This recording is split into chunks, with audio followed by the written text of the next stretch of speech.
మోషే వలె, పౌలు వలె, హనోకు వలె మీతో నడిచే అనుభవాన్ని మాకు దయచేయమని ప్రార్థిస్తూ ఉన్నాం. మీరు మమ్మల్ని ప్రేమించి మాకు అనుగ్రహించిన ఈ ఒకే ఒక్క జీవితాన్ని మీ కొరకు జీవించుటకు కృప దయచేయండి. మీ కొరకు మేము జీవించినప్పుడు అది మాకెంతో దీవెన, అది మమ్మల్ని బట్టి అనేకులకు ఎంతో దీవెన, అది మీకు మహిమ తెచ్చేటువంటిదిగా ఉంటుంది. కనుక నాయన, మీ నిమిత్తం మేము బ్రతుకుటకు సహాయం చేయండి. మరొక పర్యాయము మీ వాక్యము ద్వారా మాతో మాట్లాడండి, మమ్మల్ని బలపరచండి. మేము వినబోచున్న ఈ వర్తమానము మా జీవితంలో ఒక నూతన అధ్యాయాన్ని తెరవగలుగుటకు సహాయం చేయండి. ఒక నూతన తీర్మానంతో ఈ స్థలంలో నుండి తిరిగి వెళ్ళగలుగుటకు కృప దయచేయండి. మీ వాక్యపు కాంతిలో మమ్మల్ని మేము పరిశీలించుకునే వారముగా ఉండుటకు సహాయం చేయండి. ప్రభువా, మీరే కనికరించి కృప దయచేయమని మా రక్షకుడైన యేసుక్రీస్తు ఉన్నతమైన నామములో ప్రార్థన చేస్తున్నాము తండ్రి. ఆమేన్.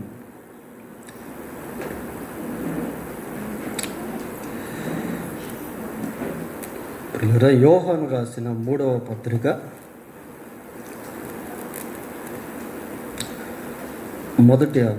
మొదటి వచనాన్ని చదువుకుందాం. 3వ పత్రిక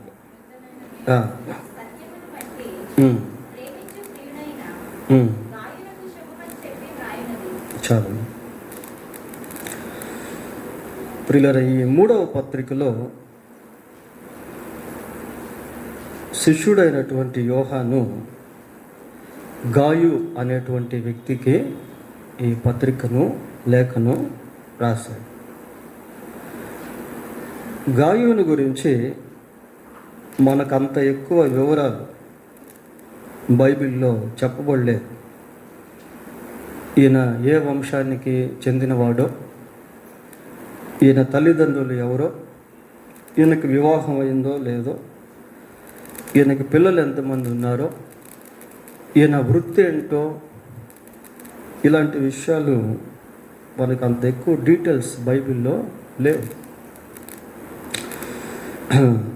ఈ గాయు అనేటువంటి వ్యక్తి మరి యోహాను యొక్క పరిచర్యలో మారు మనసు పొంది దేవుణ్ణి నమ్ముకున్నటువంటి వ్యక్తిగా ఉన్నట్టు 4వ వచనంలో మనం చూడవచ్చు. ఇకపోతే గాయు అనేటువంటి పేరు కలిగినటువంటి వాళ్ళు అక్కడక్కడ మనకు కనిపిస్తారు. అపోస్తుల కార్యం 19వ అధ్యాయం 29వ వచనంలో, అలాగే 20వ అధ్యాయం 4వ వచనంలో, తర్వాత రోమా పత్రిక 16వ అధ్యాయము 23వ వచనంలో, కొరింథీయులకు రాసిన మొదటి పత్రిక 1వ అధ్యాయము 14వ వచనంలో గాయు అనేటువంటి పేరు కలిగినటువంటి వ్యక్తులు కనబడతారు. అయితే వాళ్ళల్లో ఈ వ్యక్తి ఒకడా అనే దానికి ఆధారాలు లేవు. అయితే గాయు జీవితంలో నుంచి కొన్ని ఘట్టాలు ఈ సందేశంలో మనము ధ్యానం చేయబోతూ ఉన్నాం. చాలా ప్రాముఖ్యమైనటువంటి సత్యాలు ఈ వ్యక్తి యొక్క జీవితంలో పొందుపరచబడి ఉన్నాయి కనుక మన జీవితానికి ఈ సందేశం దీవెనకరంగా ఉంటుంది. కనుక జాగ్రత్తగా వాక్యాన్ని మనం విన్నాం. 2వ వచనం, ప్రియుడా, నీ ఆత్మ వర్ధిల్లుచున్న ప్రకారము నీవు అన్ని విషయముల్లోనూ వర్ధిల్లుచు సౌఖ్యముగా ఉండవలనని ప్రార్థించుచున్నాను. నీ ఆత్మ వర్ధిల్లుచున్న ప్రకారము నీవు అన్ని విషయములలో వర్ధిల్లుచు. ఈ గాయు యొక్క ఆత్మీయ జీవితమును గురించి యోహాను రాస్తూ ఉన్నాడు. ప్రాస్పరేషన్ ఇన్ స్పిరిచువాలిటీ, ఆత్మలో అభివృద్ధి. ప్రియులారా, నీ ఆత్మ వర్ధిల్లుచున్న ప్రకారము, భౌతిక జీవితంలో ఈ వర్ధిల్లుట అనేది సహజంగా మనం చూస్తూ ఉంటాం. In course of time, many people are going in prosperation in physical life. చదువు అయిపోయినాక ఒక ఉద్యోగం, ఆ ఉద్యోగంలో ప్రమోషన్, అక్కడి నుంచి స్థాయిలు పెరుగుతూ అట్లాగా అభివృద్ధి అనేటువంటిది మనం చూస్తూ ఉంటాం ప్రియులారా. అయితే ఆత్మలో అభివృద్ధి అనేది విశ్వాస జీవితంలో చాలా ప్రాముఖ్యమైనటువంటి విషయం. ఈ ప్రాస్పరేషన్ ఇన్ స్పిరిచువాలిటీ, ఆత్మలో ఎదుగుట, అభివృద్ధి చెందుట, ఇది మన జీవితంలో ఎప్పుడు కలుగుతుంది అంటే దేవుని వాక్యాన్ని అనుసరిస్తూ ఉన్నప్పుడు మనం దినదినము ఆత్మలో ఎదిగేటువంటి వారంగా ఉంటాం. మారు మనసు పొందిన తర్వాత బాప్తిస్మ అనుభవంలో మనం తిరిగి జన్మించినటువంటి వారంగా పిలువబడతాం. జన్మించినటువంటి శిశువు ఎదగాలి అంటే పాలు కావాలి, ఆహారం కావాలి. అదేవిధంగా మారు మనసు పొందిన తర్వాత మనం దేవునిలో ఎదిగేదానికి దేవుని వాక్యము అనేటువంటి పాల చేత పెంచబడాలి. దేవుని వాక్యము అనేటువంటి ఆహారము చేత మనం పోషించబడాలి. అప్పుడే మనం ఆత్మలో ఎదిగేటువంటి వారంగా ఉంటాం. లూకా సువార్త 8వ అధ్యాయము 15వ వచనాన్ని ఒకసారి చదువుదాం. 8వ అధ్యాయము, మంచి నేల నుండి విత్తనము పోలిన వారెవరనగా యోగ్యమైన మంచి మనస్సుతో వాక్యము విని దానిని అవలంబించి ఓపికతో ఫలించువారు. ఇక్కడ ఆ ఫలింపుని గురించి మనం చూస్తున్నాం ప్రియులారా. వర్ధిల్లుట అనేటువంటి దాని గురించి ఇక్కడ మనం చూస్తూ ఉన్నాం. కొద్దిమంది 30 అంతులుగాను, కొద్దిమంది 60 అంతులుగాను, కొద్దిమంది 100 అంతులుగాను ఫలిస్తారు. ఈ ఫలింపు కారణం ఏంటి అంటే దేవుని వాక్యాన్ని యోగ్యమైన మంచి మనసుతో వినాలి. ఫస్ట్ స్టెప్ అదే. మంచి మనసుతో, యోగ్యమైన మంచి మనసుతో వాక్యాన్ని వినాలి. రెండవదిగా దాన్ని అవలంబించాలి. Put the word of God in practice. దేవుని వాక్యాన్ని అవలంబించాలి. అప్పుడు మనం ఫలించే వారంగా ఉంటాం. ఓపికతో అంటున్నాడు ప్రియులారా. ఈ ఉపమానాన్ని స్వయంగా యేసుక్రీస్తు ప్రభువే తెలియజేశాడు. 4 రకాల నేలలు ఉన్నాయి. ఈ 4 రకాల నేలల్లో 3 ఫెయిల్ అయిపోయినాయి, ఒక్కటి మాత్రమే ఫలభరితముగా మారింది. ఎందుకు అవి ఫెయిల్ అయిపోయినాయి అని అనుకుంటే చూడండి, 12వ వచనం ఒకసారి చదువుదాం. త్రోవ ప్రక్క నుండి వారు వినువారు కానీ నమ్మి రక్షణ పొందకుండానట్లు అపవాది వచ్చి వారి హృదయంలో నుండి వాక్యము ఎత్తుకొని వాక్యం విన్నవాళ్లే ప్రియులారా, వాక్యం విన్నవాళ్లే, కానీ రక్షణ పొందకుండా సైతాన్ ఏం చేస్తున్నాడు అంటే విన్న వాక్యాన్ని ఎత్తుకొని వెళ్ళిపోతూ ఉన్నాడు. నమ్మి రక్షణ పొందకుండానట్లు అపవాది వచ్చి హృదయంలో విత్తబడినటువంటి ఆ వాక్యాన్ని ఎత్తుకొని వెళ్ళిపోతున్నాడు. వారు వినువారు కానీ నమ్మి రక్షణ పొందకుండానట్లు అపవాది వచ్చి వారి హృదయములో నుండి వాక్యమును ఎత్తుకొని పోవు. కనుక ఇక్కడ ప్రాస్పరేషన్ అనేది కనబడటం లేదు ప్రియులారా. ఆ ఫలింపు అనేటువంటిది కనబడటం లేదు. వీళ్ళు కూడా వాక్యం విన్నటువంటి వాళ్ళే, వీళ్ళు కూడా దేవుని సన్నిధికి వచ్చినటువంటి వాళ్ళే, వీళ్ళతో కూడా దేవుడు మాట్లాడాడు. But they failed. Why? Because the evil spirit or devil take away the word of God from their heart of hearts. ఎందుకు అంటే సైతానుడు వారి హృదయములో విత్తబడినటువంటి వాక్యాన్ని ఎత్తుకొని వెళ్ళిపోయాడు. ఎప్పుడు అపవాది దేవుని వాక్యాన్ని ఎత్తుకుని వెళ్తాడు అని అంటే మనం వాక్యాన్ని విని గ్రహించకుండా ఎప్పుడైతే ఉంటామో అప్పుడు సైతాన్ ఎత్తుకెళ్తాడు. నీకు వాక్యం అర్థమైపోయింది అనుకోండి, ఇక సైతాన్ని ఎత్తుకొని వెళ్ళలేడు. మరి గ్రహింపుతో మనం వాక్యం విన్నప్పుడు సైతాన్ని ఇంకా ఎత్తుకొని వెళ్ళడు ప్రియులారా. కాబట్టి వాక్యాన్ని చాలా జాగ్రత్తగా వినాలి. సరే, 2వ నెలకు వద్దాం. రాతి నేలను 13వ వచనం. రాతి నేల నుండి వారు ఎవరనగా వినునప్పుడు వాక్యమును సంతోషముతో అంగీకరించుదురు కానీ వారికి వేరు లేనందున కొంచెము కాలము నమ్మి శోధన కాలమున తొలగిపోవుడు. కొంచెం కాలం నమ్ముతారట ప్రియులారా. ఇది సెకండ్ స్టెప్. ఇది వీళ్ళు రాతి నేలను పోల్చుకున్నటువంటి వారు. వీళ్ళు కూడా వాక్యాన్ని విన్నటువంటి వారే. వాక్యమును ఎలా వింటున్నారట? సంతోషముగా అంగీకరించే విధంగా వింటున్నారు. కొన్నిసార్లు మనం కొన్ని సందేశాలు విన్నప్పుడు అవి మనల్ని ఎంతో సంతోషపరుస్తాయి. మనం ఏమనుకుంటాం, ఈరోజు పాస్టర్ గారు చాలా చక్కగా వాక్యాన్ని చెప్పారు అనుకుంటాం. దేవుడు నాతోనే మాట్లాడాడు అని కూడా అనుకుంటాం ప్రియులారా. The time of temptation. అయితే శోధన కాలంలో వాళ్ళు ఏం చేస్తారట? తొలగిపోతారు. ఎందుకు అంటే వాళ్ళకి రూట్స్ అనేటువంటివి లేవు, వేర్లు అనేటువంటివి లేవు. వేరు లేనటువంటి చెట్టు కొంతకాలం పచ్చగా ఉన్నప్పటికీ అది మళ్ళీ పెకలించి వేయబడుతుంది ప్రియులారా. అది మళ్ళీ ఎండిపోతుంది. కనుక roots are most important in spiritual growth. ఆధ్యాత్మిక ఎదుగుదలలో వేర్లు అనబడేటువంటివి చాలా ప్రాముఖ్యం. నీ హృదయంలో దేవుని వాక్యము బలముగా నాటబడితే ఇక నిన్నెవరు కూడా పెకలించలేరు. యేసు ప్రభు ఒక మాట అన్నాడు, ఈ నా మాటలు విని వాటి చొప్పున చేయు ప్రతివాడు బండ మీద తన ఇల్లు కట్టుకొనిన బుద్ధిమంతుని పోలి ఉండను.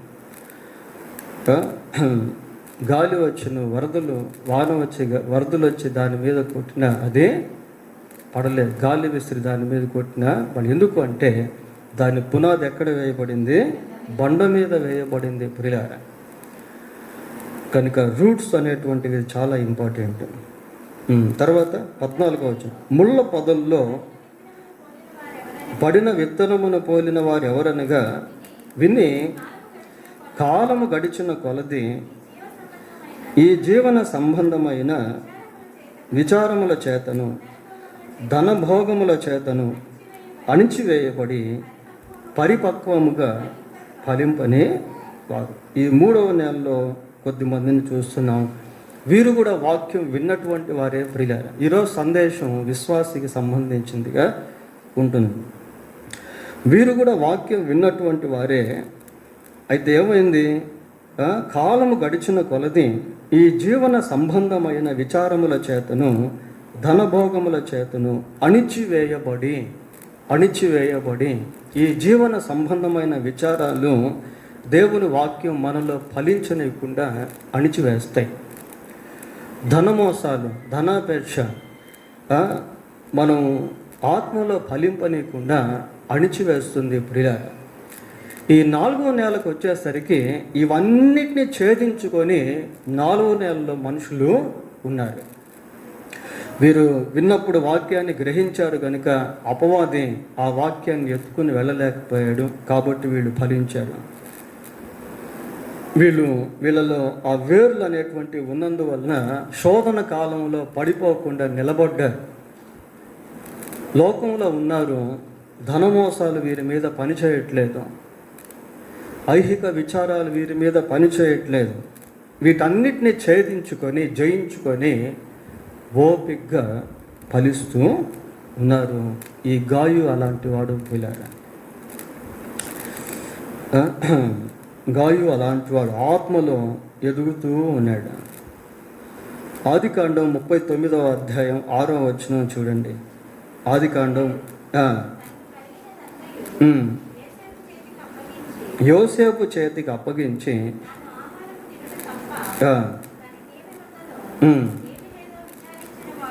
చాలు. ఇక్కడ యోసేపుని గురించి చూస్తున్నాం ప్రియులారా. యోసేపు అనే పేరుకి అర్థం ఏంటి? ఫలించడి కొమ్మ అని అర్థం. యోసేపు ఆత్మలో బహుగా ఫలించాడు. ఆత్మలోనే కాదు, భౌతికంగా కూడా యోసేపు జీవితంలో ప్రాస్పరేషన్ అనేది మనము చూస్తాము. యోసేపు ఏమీ సంపాదించలేదు, కానీ దేవుడు యోసేపుకు అన్నీ అనుగ్రహించాడు. ఎందుకు అంటే యోసేపు ఆత్మలో ఫలించేవాడిగా ఉన్నాడు. ప్రియులారా, పోతీఫర్ ఇంట్లో యోసేపు నమ్మకస్తుడిగా జీవిస్తున్నాడు. పోతీఫర్ సంబంధించినటువంటి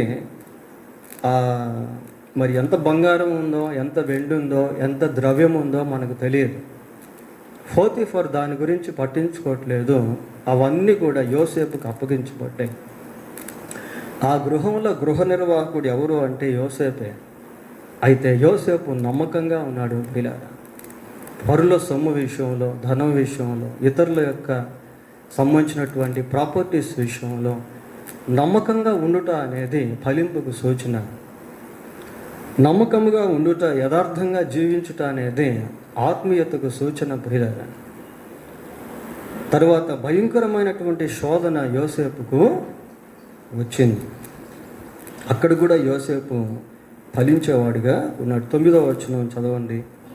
నీవు అతని భార్యవైనందున నిన్ను తప్ప మరి దేనిని నాకు అప్పగింపక ఉండలేదు. అన్నీ అప్పగించాడు, నిన్ను తప్ప అంటున్నాడు. కాబట్టి నేనెట్లు ఇంత ఘోరమైన దుష్కార్యము చేసి దేవునికి విరోధముగా పాపము కట్టుకొందునని తన యజమానుని భార్యతో అంటున్నాడు. Even though he was given an opportunity to commit sin, if there is know the law of God in those days, ఆ దినాల్లో ధర్మశాస్త్రం లేకపోయినప్పటికీ, పాపము చేసేదానికి అతనికి అవకాశం వచ్చినప్పటికీ యోసేపు దానికి దూరంగా ఉంటున్నాడు. ప్రియులారా, ఎందుకు అంటే యోసేపులో దేవుని అందలి భయభక్తులు అనేవి ఉన్నాయి. నా పొరుగు వాని భార్యతో నేను పాపము చేయకూడదు. So he kept his holiness in the time of temptations. శోధన కాలంలో తన పవిత్రతను యోసేపు జాగ్రత్తగా కాపాడుకున్నాడు. పరిశుద్ధతను కాపాడుకున్నట్టే ఆత్మలో ఫలించుట అంటే. ప్రియులారా, యోసేపు ఫలించడు కొమ్మగా ఉన్నాడు. దేవుడు యోసేపుకి ఏమన్నా తక్కువ చేశాడా? లేదు. తగిన సమయంలో వివాహం చేశాడు. అతనికి 2 కుమారులు జన్మించారు. అతడు సంపాదించినటువంటి ఆస్తిని దేవుడు యోసేపుకు అనుగ్రహించాడు. యోసేపు ఎక్కడుంటే అక్కడ బానిసలా కనబడినప్పటికీ అధికారిగా జీవిస్తూ వచ్చాడు. ప్రియులారా, అది యోసేపు జీవితంలో మనం చూస్తాం. లూకా సువార్త 23వ అధ్యాయము 50-51 వచనాలు చదువుదాం. 23, 50, 51 వచనాలు. అరిమతై అను యూదుల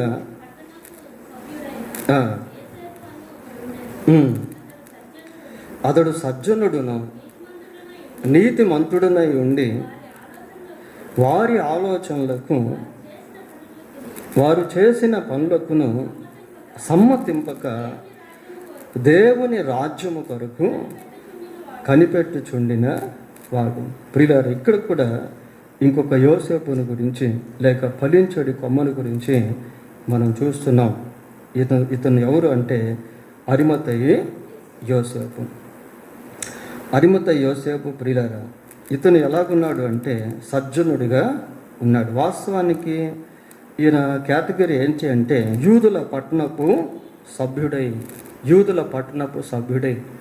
ఆ పట్టణంలో ఉన్నటువంటి యూదులు యేసు ప్రభువుని అర్థం చేసుకోలేనటువంటి వారుగా ఉన్నారు. యేసు ప్రభువుని ఎంతగానో హింసించినటువంటి వారుగా ఉన్నారు. అయితే అదే యూదుల మధ్య సభ్యుడిగా ఉన్నటువంటి యోసేపు వారి యొక్క ఆలోచనలో మాత్రము చేరటం లేదు. ప్రియులారా, సజ్జనుడిగా జీవిస్తూ ఉన్నాడు, నీతిమంతుడిగా జీవిస్తూ ఉన్నాడు. కారణం ఏంటి అంటే ఇతను ఆత్మలో ఫలించేటువంటి వాడిగా ఉన్నాడు. సరే, యోహన్ రాసిన 3వ పత్రిక 3వ వచనం చదువుదాం. నీవు సత్యమును అనుసరించి నడుచుకొనుచున్నావు గనుక సహోదరులు వచ్చి నీ సత్య ప్రవర్తనను గూర్చి సాక్ష్యము చెప్పగా విని బహుగా సంతోషించితిని. చూడండి ప్రియులారా, మరలా ఈ యోహాను గాయుని గురించి మాట్లాడుతూ అంటున్నాడు, నీవు సత్యమును అనుసరించి నడుచుకొనుచున్నావు గనుక సహోదరులు వచ్చి నీ సత్య ప్రవర్తనను గూర్చి సాక్ష్యము చెప్పగా విని బహుగా సంతోషించుతుంది. నీవు సత్యమును అనుసరించి నడుచుకొనుచున్నావు, సత్యమును అనుసరించి నడుచుకొనుచున్నావు అంటున్నాడు ప్రియులారా. అంటే గాయు ఎలాంటి వాడు అంటే ఆయన సత్యమును అనుసరించి నడిచేటువంటి వాడిగా ఉన్నాడు. నీ సత్య ప్రవర్తనను గురించి సాక్ష్యం చెప్పగా, మనం ఎప్పుడైతే దేవుని వాక్యాన్ని అనుసరిస్తూ జీవిస్తామో ఆ వాక్యాన్ని బట్టి సత్ప్రవర్తన అనేది మనలో ఉంటుంది ప్రియులారా. సత్యమును మనం ఎప్పుడైతే అనుసరించి నడుస్తామో మన క్యారెక్టర్లో ఆ క్వాలిటీ అనేటువంటిది ఉంటుంది. దేవుని వాక్యము సత్యమై ఉన్నది, యథార్థమై ఉన్నది, పవిత్రమై ఉన్నది. ఆ పరిశుద్ధమైనటువంటి వాక్యాన్ని, సత్యమై ఉన్నటువంటి వాక్యాన్ని, యథార్థతతో కూడినటువంటి వాక్యాన్ని ఎప్పుడైతే మనం అనుసరిస్తూ జీవిస్తామో మన జీవితంలో ప్రవర్తనలో సత్యము, యథార్థత, ప్రేమ, నీతి, న్యాయము ఇవన్నీ కూడా ఉంటాయి ప్రియులారా. అపోస్తుల కార్యములు 9వ అధ్యాయము, అపోస్తుల కార్యములు 9వ అధ్యాయం 36వ వచనం ఒకసారి చదువుదాం. మరియు యొప్పేలో తబితా అను ఒక శిష్యురాలు ఉండెను. ఆమెకు భాషాంతరమున దోర్కా అని పేరు.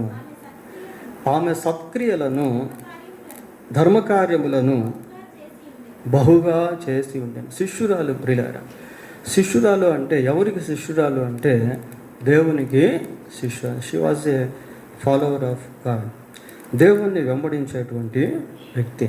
నేను ఇందాక మీకు చెప్పాను, ఈ సందేశము ఒక విశ్వాస జీవితానికి సంబంధించింది అని చెప్పాను. వాక్యం ఉంచినటువంటి మనము ఏ విధంగా జీవించాలని దేవుడు ఆశిస్తున్నాడు అన్నదానికి వీరి జీవితాలు చక్కటి తార్కాణాలు ప్రియులారా. వీరి జీవితాలు చక్కటి మాదిరి పత్రాలు. ఇక్కడ దోర్కాను గురించి మనం చదువుతూ ఉన్నాం, లేక తబితాను గురించి మనం చూస్తూ ఉన్నాం. తబిత మరి దేవుని శిష్యురాలుగా పిలువబడుతుంది. ఈమెను గురించి ఏం చెప్పబడింది అక్కడ? సత్క్రియలు, ధర్మకార్యాలు బహుగా చేసి ఉండేను. సత్క్రియలు ప్రియులారా. సత్యమును అనుసరించి జీవించే జీవితం, అబద్ధానికి దూరంగా ఉండేటువంటి జీవితం. అబద్ధం అనేది సైతాను యొక్క లక్ష్యము ప్రియులారా. మానవ జీవితాన్ని భ్రమపరిచి అబద్ధంలోనికి అపవాది నెట్టివేసాడు. దేవుని వాక్యాన్ని అనుసరించి జీవిస్తున్నప్పుడు, పరిశుద్ధాత్మ చేత నడిపించబడుతూ ఉన్నప్పుడు మన జీవితంలో యథార్థత అనేది మనము కలిగి ఉంటాం. ఈ తబిత మరి దేవుని శిష్యురాలుగా పిలువబడుతూ సత్క్రియల యందు, ధర్మకార్యముల యందు ఎలా ఉందట? బహుగా అంటే ఫలింపులో ఉంది ప్రియులారా. ఫలించేటువంటి శిష్యురాలుగా ఉంది. ఈ ఫలింపు అనేటువంటిది చాలా ప్రాముఖ్యమైనది. ఫలింపు అనేటువంటిది చాలా ప్రాముఖ్యమైనది. ఇది ఏమైపోద్ది అంటే ఫలించుట అనేది స్ప్రెడ్ అవుద్ది ప్రియులారా.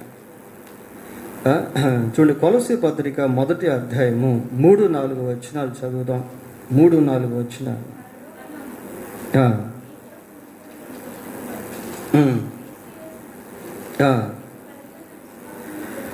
మీకు కలిగిన విశ్వాసమును గూర్చి పరిశుద్ధులందరి మీద నీకున్న ప్రేమను గూర్చి మేము విని ఎల్లప్పుడూ నీ నిమిత్తము ప్రార్థన చేయొచ్చు.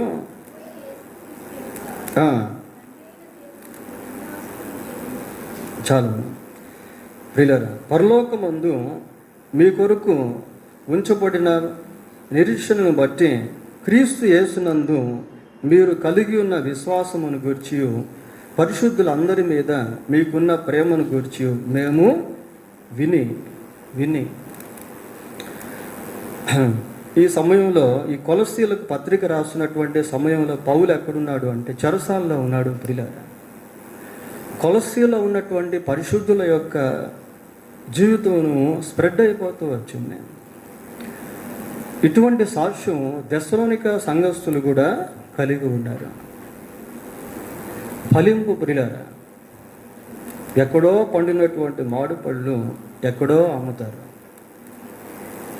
చెట్టు ఇక్కడ లేదు కానీ ఎక్కడో ఉంది చెట్టు, ఆడ ఫలిస్తే ఆ ఫలాలను తీసుకొచ్చి ఇక్కడ అమ్ముతారు. ఇవి న్యూజివీడు మామిడిపండ్లు అండి, విజయవాడ మామిడిపండ్లు అండి, ఇవి బైగన్పల్లి మామిడిపండ్లు అని అమ్ముతారు. పిల్లరా, చెట్లు ఇక్కడ లేకపోయినా అవి ఎక్కడో ఫలిస్తే ఆ ఫ్రూట్స్ అనేటువంటివి మనం ఇక్కడ తింటాం. ఫలింపు జీవితం ఎలాగుంటుంది అంటే అది విస్తరించబడేటువంటిదిగా ఉంటుంది. It will be spread in many areas or regions. అనేక ప్రాంతాలకు అది విస్తరించబడుతుంది. ప్రియులారా, ఈ గాయు అటువంటి జీవితాన్ని జీవిస్తూ ఉంటే యోహాను దగ్గరికి వచ్చినటువంటి ప్రజలు ఆ జీవితాన్ని గురించి సాక్ష్యం చెబుతున్నారు. అదే మనం ఆ 3వ వచనంలో చూస్తూ ఉన్నాం. ఏమంటున్నాడు? కనుక సహోదరులు వచ్చి నీ సత్య ప్రవర్తనను గూర్చి సాక్ష్యం చెప్పగా విన్నాను అంటున్నాడు. పిల్లలు అంటే ఈయన డైరెక్ట్గా చూడలేదు కానీ సహోదరులు వచ్చి గాయు యొక్క సత్య ప్రవర్తన గురించి సాక్ష్యం చెప్తున్నారు. మత్తయి సువార్త 5వ అధ్యాయము 16వ వచనం చదువుదాం. మత్తయి సువార్త 5వ అధ్యాయం 16. మనుషులు మీ సత్క్రియలను చూచి పరలోకమందున్న మీ తండ్రిని మహిమపరచునట్లు వారి ఎదుట మీ వెలుగు ప్రకాశింపనీయండి. మనుషులు మీ సత్క్రియలను చూచి అంటే మనుషుల మధ్య దేవుని కొరకు జీవించడం. ప్రియులారా, దేవుని కొరకు ఎప్పుడైతే మనుషుల మధ్య జీవిస్తామో ప్రజలు మనల్ని కాదు ఎవరిని చూస్తారో ఆ సత్క్రియలను చూస్తారు. మనుషులు మీ సత్క్రియలను చూచి పరలోకమందున్న మీ తండ్రిని మహిమపరుచినట్లు. దేవుని వాక్యాన్ని అనుసరిస్తూ మనం జీవిస్తూ ఉన్నప్పుడు మనుషుల మధ్య ఏమంటే కొద్దిమంది మనుషులకు భయపడి దేవుణ్ణి మరుగుపరిచేవారిగా ఉంటారు. మనుషుల మధ్య దేవుణ్ణి ఒప్పుకునే దానికి సిగ్గుపడతారు. ప్రియులారా,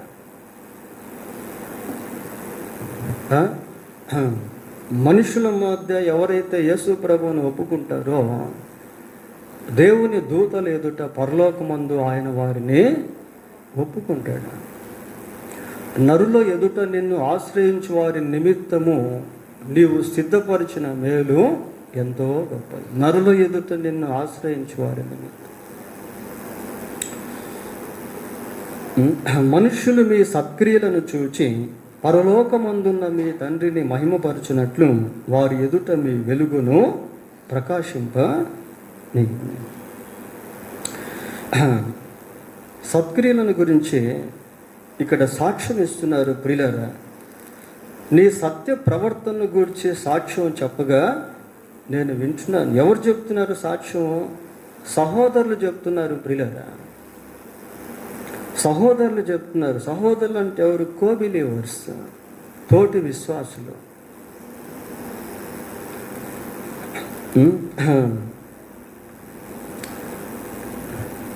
మన గురించి మన సంఘం సాక్ష్యం చెప్పాలి. Do you have a testimony in your local church?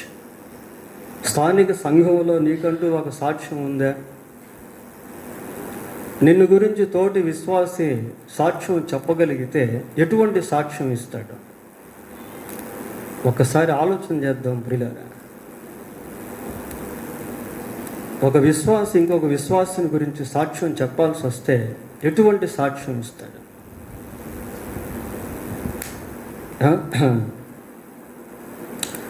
సహోదరులు వచ్చి గాయుని గురించి సాక్ష్యం చెబుతా ఉన్నారు. మాదిరి చాలా ప్రాముఖ్యం ప్రియులారా. తిమోతికి రాసిన మొదటి పత్రిక 4వ అధ్యాయము 11వ వచనం ఒకసారి చూడండి. నీ యవ్వనమును బట్టి ఎవడునో నిన్ను తృణీకరింపనీయవద్దు, కానీ ఎదట మాటలోను ప్రవర్తనలోను ప్రేమలోను విశ్వాసములోను పవిత్రతలోను ఎవరికి ఉండాలట మాదిరిగా? బయట వాళ్ళకు కాదు ప్రియులారా, విశ్వాసులకు మాదిరి.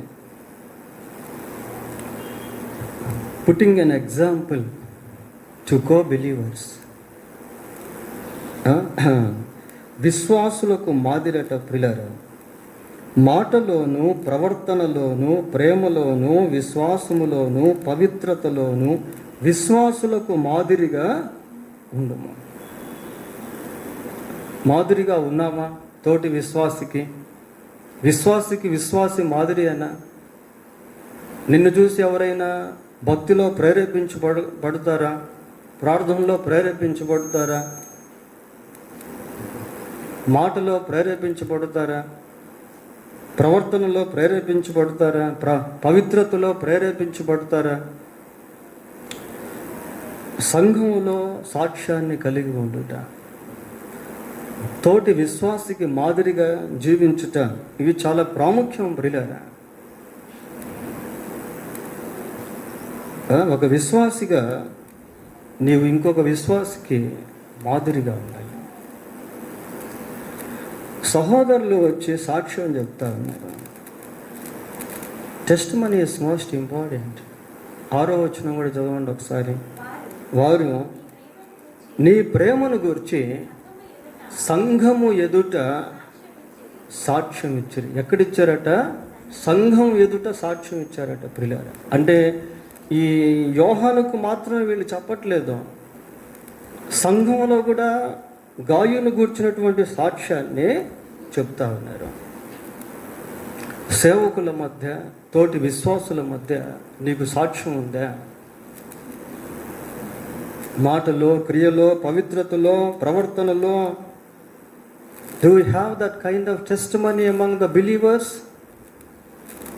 ప్రియులారా, సాక్ష్యం అనేది ఉందా మనకి? గాయుని గురించి సహోదరులు వచ్చి సాక్ష్యం చెప్తున్నారు. నిజంగా ఈ చదువుతూ ఉంటే ఈ పత్రిక చిన్నదైనప్పటికీ గాయుని గురించి అనేక విషయాలు మనము తెలుసుకోవచ్చు ప్రియులారా. సంఘంలో సాక్ష్యం చాలా ప్రాముఖ్యం. నీ మాదిరి తోటి విశ్వాసిని బలపరిచేదిగా ఉండాలి, తోటి విశ్వాసిని పవిత్రతలోనికి నడిపించేదిగా ఉండాలి,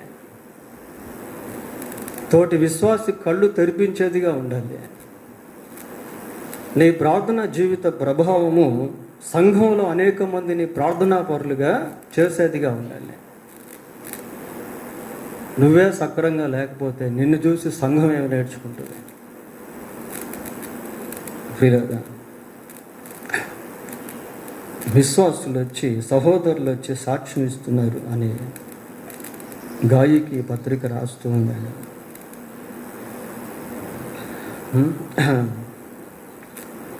4వ వచనం, నా పిల్లలు సత్యమును అనుసరించి నడుచుకొనుచున్నారని వినుట కంటే నాకు ఎక్కువైన సంతోషము లేదు. యోహాను ద్వారా అనేక మంది మారు మనసు పొందారు. మారు మనసు పొందినటువంటి వారిని పిల్లలు అని యోహాను సంబోధిస్తూ ఉన్నాడు. ఒక సేవకుడు నీ విషయంలో ఎప్పుడు సంతోషిస్తాడు అంటే, నీవు మారు మనసు పొందినప్పుడు, నీవు సత్యమును అనుసరించి నడుస్తున్నప్పుడు, నీవు దేవునిలో ఎదుగుతున్నప్పుడు, నీకంటూ ఒక మంచి మాదిరి కలిగి ఉన్నప్పుడు సేవకుడు ఎంతో సంతోషిస్తాడు వీళ్ళట. ఈ రోజుల్లో ఎంతోమంది సేవకులు విశ్వాసులను బట్టి నలిగిపోతా ఉన్నారు.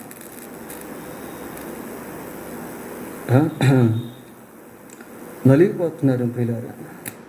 సేవకుడు నీ కోసం ప్రార్థన చేస్తాడు.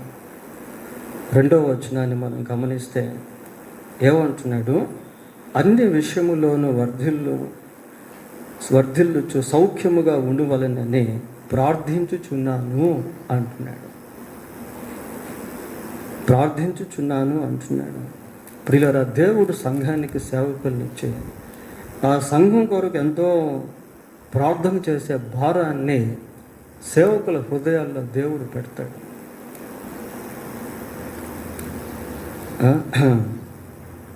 3వ వచనానికి వస్తే అక్కడ అంటున్నాడు, చెప్పగా విని సంతోషించి తిని అంటున్నాడు.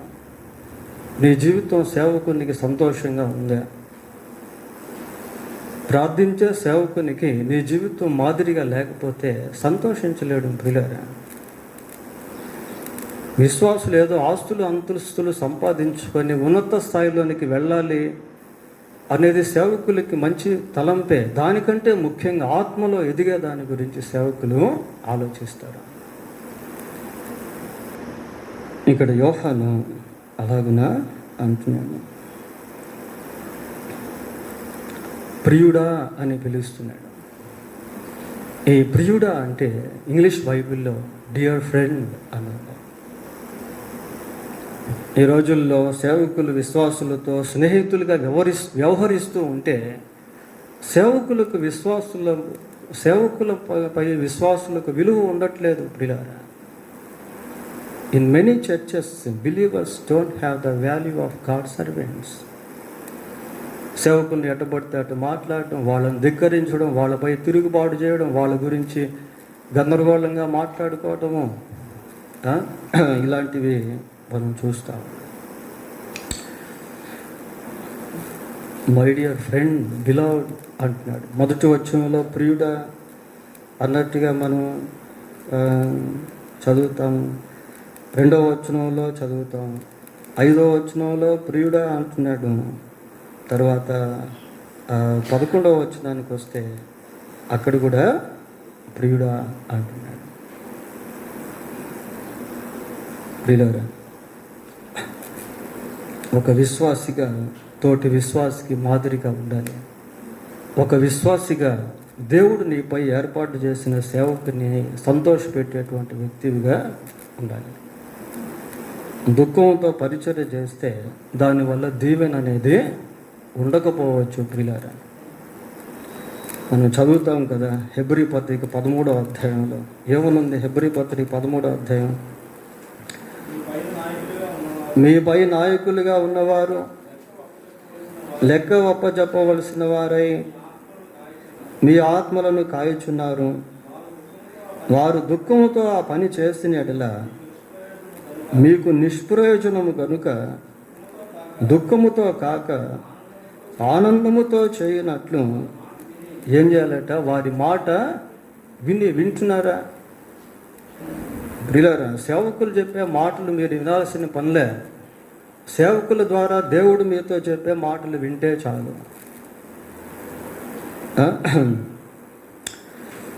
ఆనందముతో చేయనట్లు వారి మాట విని వారికి లోబడి, అస్సలు ఒబీడియన్సే ఉండదు ప్రియులారా,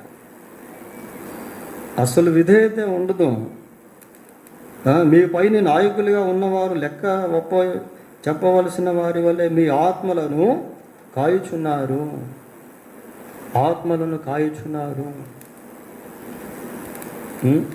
ఆత్మలో వర్ధిల్లుట సేవకునికి ఎంతో సంతోషం. సత్క్రియలు చేస్తే సేవకునికి ఎంతో సంతోషం. మాదిరి కలిగిన జీవితం సేవకునికి ఎంతో సంతోషం. దేవుని కొరకు జీవించే జీవితం సేవకులకి ఎంతో సంతోషం. యోహాను గాయుని గురించి మాట్లాడుతూ సంతోషిస్తున్నాడు ప్రియులారా, సంతోషిస్తున్నాడు. ఏమంటున్నాడు 4వ వచనంలో? నా పిల్లలు సత్యమును అనుసరించి నడుచుకొనుచున్నారని వినుట కంటే నాకు ఎక్కువైన సంతోషం లేదు. కనుక దేవుని కొరకు జీవించే విశ్వాసులంటే సేవకులు ఎంతో సంతోషిస్తారు ప్రియులారా.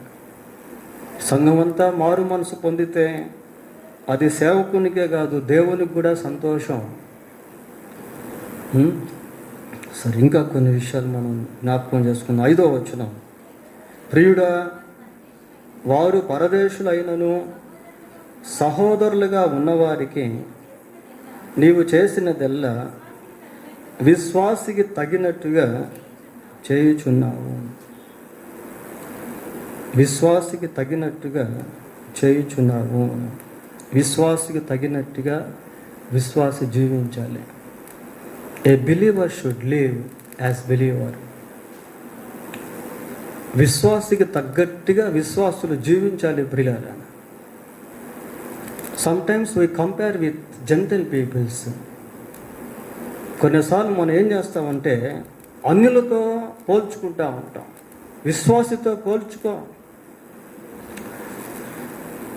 విశ్వాసికి తగినట్టుగా ఏమని చెప్తున్నా? విశ్వాసికి తగినట్టుగా చేయుచున్నావు. దేవుడు నిన్ను లోకంలో నుండి ఏర్పరచుకొని నీకంటూ ఒక ప్రత్యేకమైన స్థానాన్ని ఇచ్చాడు. చూడండి, యోహాను సువార్త 15వ అధ్యాయం 19వ వచనం. యోహాను 15:19.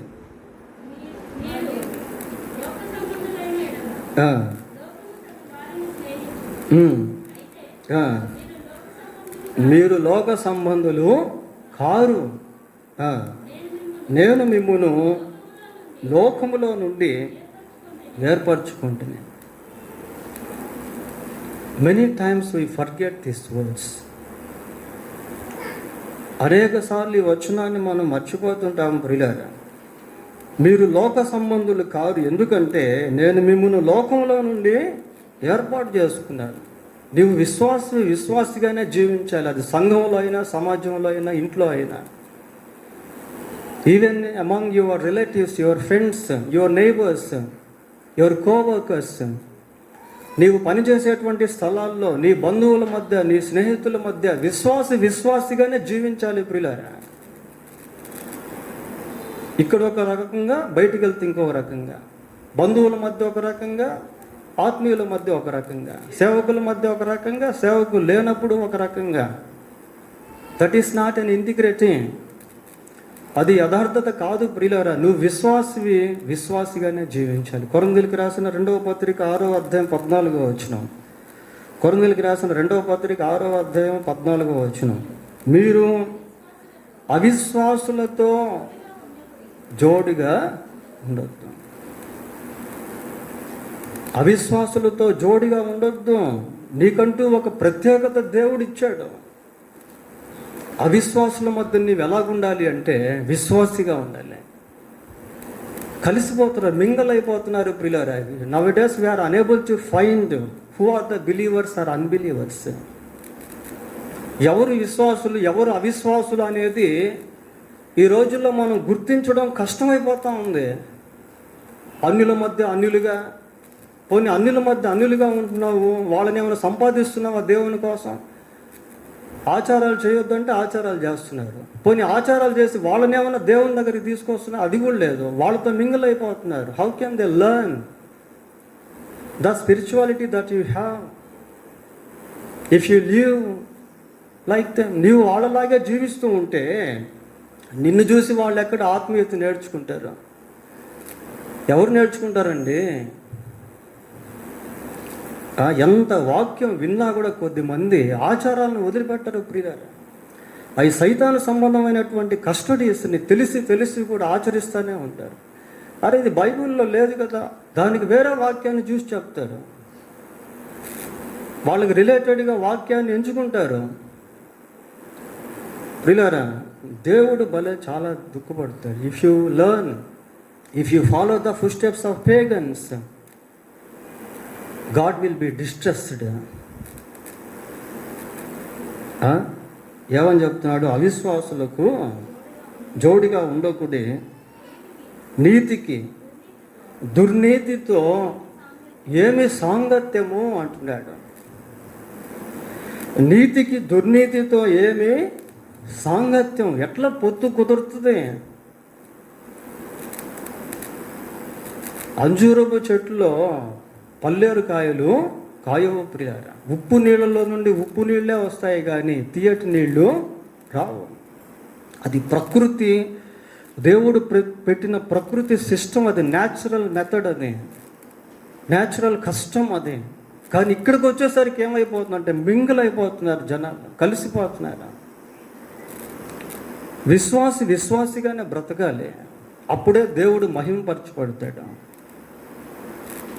మనుషులు మీ సత్క్రియలను చూచి, ఇందాక చదివాం కదా, మనుషులు మీ సత్క్రియలను చూచి పరలోకమందున్న మీ తండ్రిని మహిమపరచునట్లు వారి ఎదుట మీ వెలుగును ప్రకాశింపనీయండి.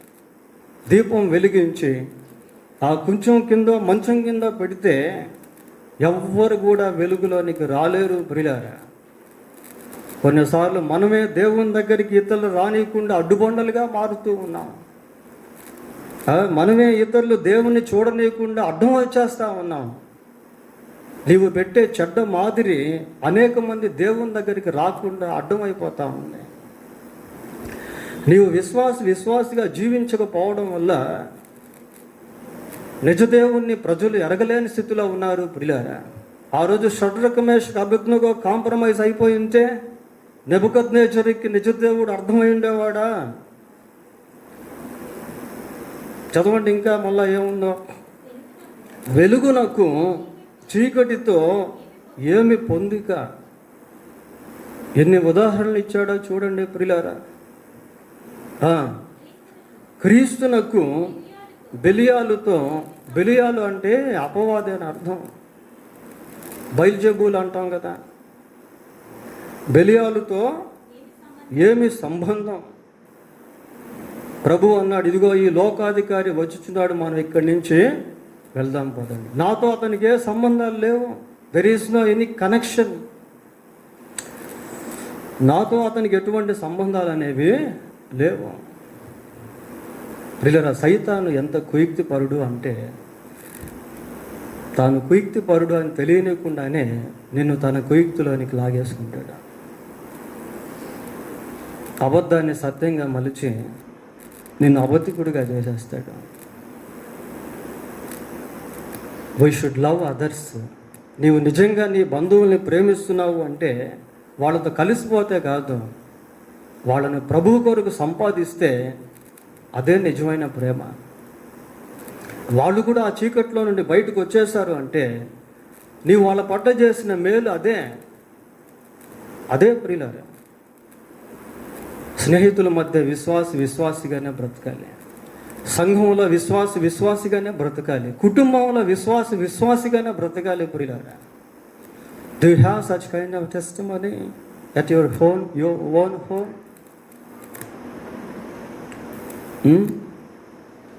ఎంత మాదిరో మనం చెప్పలేము. అంటున్నాడు, ఏమంటాడని, ప్రియుడా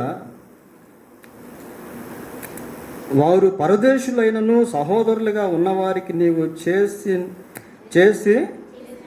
చేసినట్ల విశ్వాసికి తగినట్లుగా చేయుచున్నాను.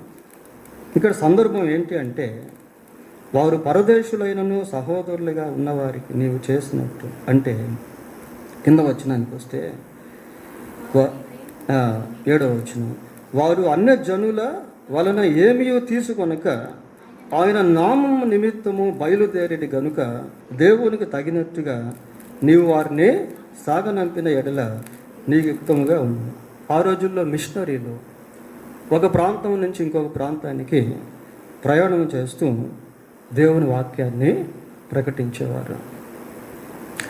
ఈ ప్రయాణించేటువంటి సమయంలో అనేక మార్లు గాయు ఏం చేసేవాడు అంటే, ఆ సేవకులను తన ఇంట చేర్చుకొని వారికి బస ఏర్పాటు చేసేవాడు, వారికి ఆతిథ్యం ఇచ్చేవాడు, వారిని ప్రేమించేవాడు.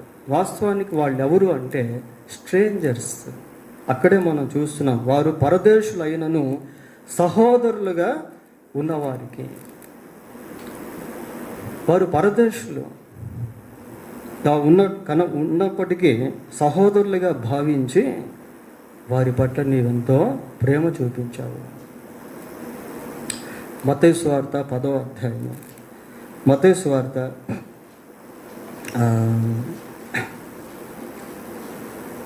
అధ్యాయం 11-12 వచ్చినారు. మరియు మీరు ఏ పట్టణములలో అయినను గ్రామములో అయినను ప్రవేశించినప్పుడు అందులో ఎవడు యోగ్యుడో విచారణ చేసి అక్కడ నుండి వెళ్ళు వరకు అతని ఇంటనే బస చేయడు.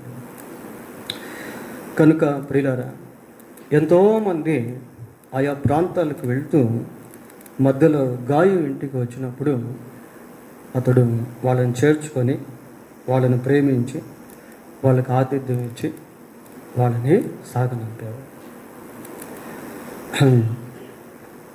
ఈ ప్రక్రియ మరి అక్కడక్కడ పౌలు మాట్లాడడం కూడా మనము చూస్తాం. ఇలా చూడండి, కొరింథీయులకు రాసిన 2వ పత్రిక 8వ అధ్యాయము 1వ వచనం చదువుదాం.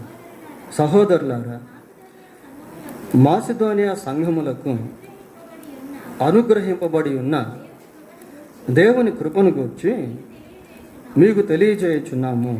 ఎలాగనగా వారు బహుశ్రమల వలన పరీక్షింపబడగా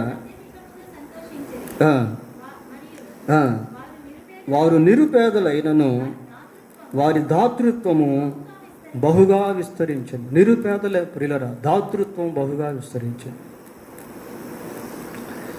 నిరుపేదలుగా ఉన్నారు కానీ దాతృత్వంలో మాత్రం ధనవంతులుగా ఉన్నారు. ఈ కృప విషయంలో పరిశుద్ధుల కొరకైన పరిచర్యలో పాలు పొందు విషయములోను మనపూర్వకముగా మమ్మును వేడుకొనుచు వారు తమ సామర్థ్యము కొలదియే కాక సామర్థ్యము కంటే ఎక్కువగాను తమంతట తామే ఇచ్చిరని మీకు సాక్ష్యము ఇచ్చుచున్నారు. ఆ విధంగా మిషనరీస్కి ఎంతోమంది సపోర్టివ్గా ఉన్నారు.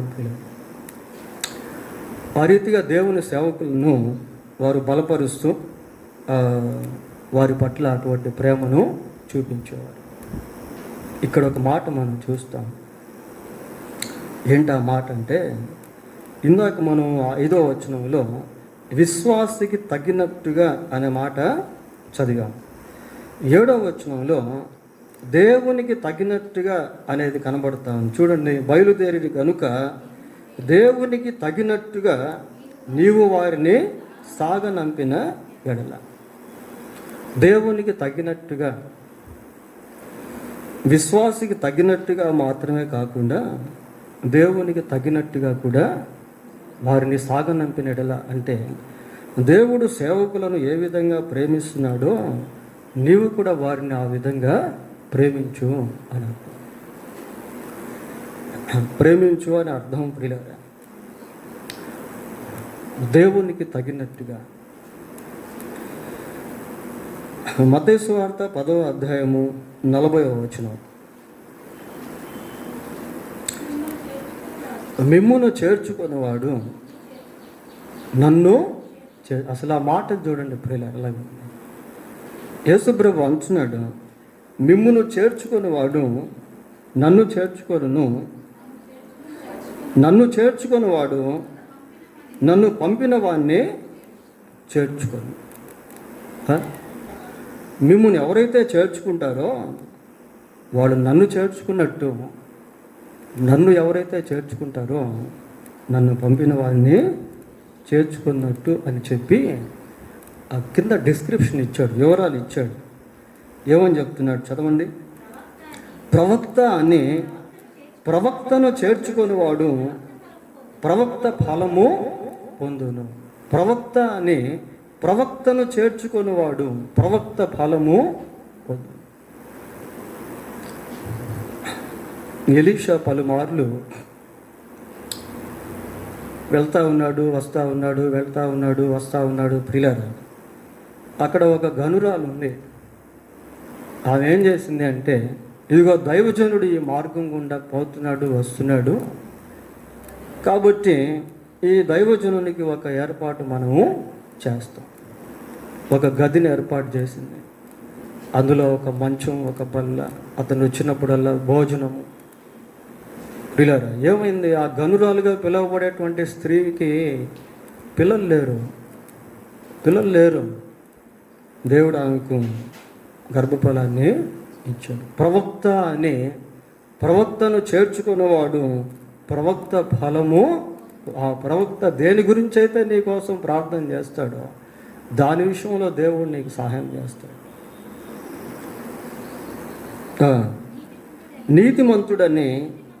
నీతిమంతుని చేర్చుకునేవాడు నీతిమంతుని ఫలము పోతాడు.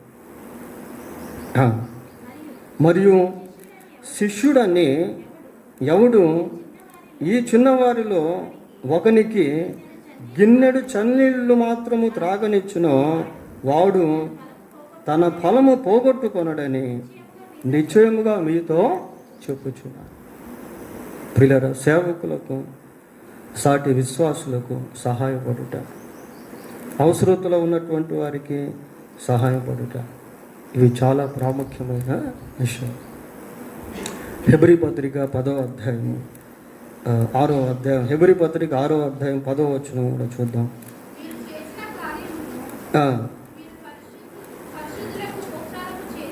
మీరు పరిశుద్ధులకు ఉపచారము చేసి ఇంకను ఉపచారము చేయుచుండగా తన నామమును బట్టి చూపిన ప్రేమను మరుచుటకు దేవుడు అన్యాయస్తుడు కాదు. ఎంత మంచి మాటలు ప్రియులారా! మీరు చేసిన కార్యమును మీరు పరిశుద్ధులకు ఉపచారము చేసి ఇంకను ఉపచారము చేయుచుండుట చేత తన నామమును బట్టి చూపిన ప్రేమను మరచుటకు దేవుడు అన్యాయస్తుడు కాదు. కనుక దేవుడు దానికి తగిన ఫలాన్ని ఇస్తాడు. ప్రియులారా, దేవుడు దానికి తగిన ఫలాన్ని, దీవెనను అనుగ్రహిస్తాడు. కనుక ఈ గాయుని గురించి మనం ఆలోచన చేసినప్పుడు గాయు జీవితంలో ఉన్న ఈ ఘట్టాలన్నీ విశ్వాస జీవితానికి చాలా శ్రేష్టమైనటువంటి మేలుకొలుపు తలపుడుగా ఉన్నాయి. కనుక ఈ 3వ పత్రికలో శిష్యుడైనటువంటి యోహాను గాయుని గురించి ఇలా అనేక విషయాలు రాశాడు. ప్రియులారా, మరి గాయు యొక్క జీవితం దేవునికి తగినట్టుగా, విశ్వాసికి తగినట్టుగా, సత్యాన్ని అనుసరించేటువంటి వ్యక్తిగా, మాదిరి కలిగినటువంటి వ్యక్తిగా, సేవకుల విషయంలో సంతోషపెట్టేటువంటి వ్యక్తిగా, ఇలా అనేకమైనటువంటి విషయాలు గాయు యొక్క జీవితంలో మనము చూసాం. దేవుడు తన వాక్యాన్ని దీవించిన గాక. ప్రార్థన చేసుకుందాం. ప్రార్థన. కృపా సత్య సంపూర్ణుడా, పరిశుద్ధుడా, మీ పరిశుద్ధమైన పాదములకు వందనాలు, స్తోత్రాలు చెల్లిస్తూ ఉన్నాం. నాయన, గాయు యొక్క జీవితాన్ని మీరు మా మధ్యకు తీసుకుని వచ్చారు, మీకు వందనాలు ప్రభా. మేము కూడా ఆ రీతిగా జీవించుటకు సహాయం చేయండి. ఆత్మలో వర్ధిల్లే వారముగా ఉండుట కృప దయచేయండి నాయన. ఆ స్థితిలోనికి వచ్చుటకు ఎన్నో ఆటంకాలు, అవాంతరాలు నాయన ఎదురించి, దాటి, వాటిని జయించి మీ వాక్యమును అనుసరిస్తూ ఓపికతో 100 60 30 ఫలించే వారముగా మేము ఉండుటకు సహాయం చేయమని ప్రార్థిస్తూ ఉన్నాం. సత్క్రియలు ఎందు ఆసక్తి కలిగి జీవించుట కృప దయచేయండి. మాదిరికరమైన జీవితాన్ని సంఘంలో, సమాజంలో, గృహాల్లో మేము కలిగి ఉండుటకు కృప దయచేయమని ప్రార్థిస్తూ ఉన్నాం. ఎక్కడైతే ప్రత్యేకతను కలిగి ఉండాలో, ఎక్కడైతే జాగ్రత్త కలిగి ఉండాలో ప్రభువా, అటు గ్రహింపు దయచేయమని ప్రార్థిస్తూ ఉన్నాం. ఆయన కనికరించుము. దానియేలు వలె, షడ్రక్ మేషక్ అబేద్నెగో వలె ప్రభువా మేము జీవించుటకు సహాయం చేయండి. అలాగనే మా బంధువుల్లో, మా స్నేహితుల్లో, మాకు తెలిసినటువంటి వారిలో, మా ఇరుగు పొరుగు వారి మధ్య ఎంతోమంది నశించిపోయే స్థితిలో ఉన్నారు నాయన. వారు ఎరగనటువంటి వారి ఎదుట ప్రభువా మేము మిమ్మును కనపరిచేవారముగా ఉండటకు సహాయం చేయండి నాయన. వారు కూడా మీ వెలుగులోనికి వచ్చినట్లుగా మీ యొక్క వెలుగు మా ద్వారా వారి మధ్య ప్రకాశింపబడినట్లు సహాయం చేయమని వేడుకుంటూ ఉన్నాం.